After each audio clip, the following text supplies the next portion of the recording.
A man is walking home from work late at night in the dark. Unfortunately, he is desperate to go to the bathroom, so he decides to take a trip to the nearest public toilet. However, he is hesitant to walk closer after spotting a strange figure lurking outside the building. Upon closer inspection, he realizes that the figure seems to be a disabled person hobbling around the outside of the toilet. He thinks it must be a woman from the body shape and feminine clothing. The woman appears short because both shins split painfully outwards, like she had severe case of knock knees. With every small step, her legs seem to bend and snap painfully under her weight, even though she is extremely thin. Her face is covered messily with long hair, and her knee-length dress is dirty and gray. Her left arm is also deformed and bends outwards. In her right hand is a strangely shaped walking stick. She groans and wheezes quietly as she leans on it for support.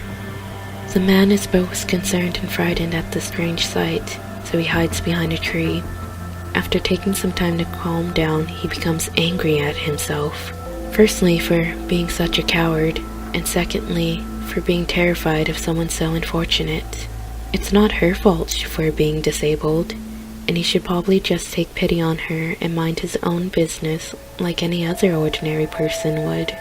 Perhaps the dark had simply terrified him out of his mind. He tries to imagine the scene in daylight, as he always does to calm himself down when he becomes nervous and alone late at night. Despite this, he is still creeped out, so he decides to wait outside a little longer. After a while, he sees her enter the men's toilets, confirming his suspicions that she had mental issues as well as physical disabilities. By now, he is desperate, so he approaches the doors cautiously, but decides to walk away again because he thinks it would be awkward to tell a woman to get out of the men's toilets, which he would eventually have to do in one way or another. Also, it would be very dark inside, and he didn't want to be alone with her. Approaching footsteps made him jump, and he hides behind the tree again, but he is irritated at himself once he sees that it's just another man walking by. The other man enters the toilets, but he doesn't come out after a long period of time. This makes him even more nervous. At last, the man gathers up the courage to go inside and is about to do so when he sees the woman come out of the building, hobbling out of the door with difficulty as she leans on her walking stick. Relieved, he finally emerges from his hiding place and advances towards the building, shaking his head with a smile.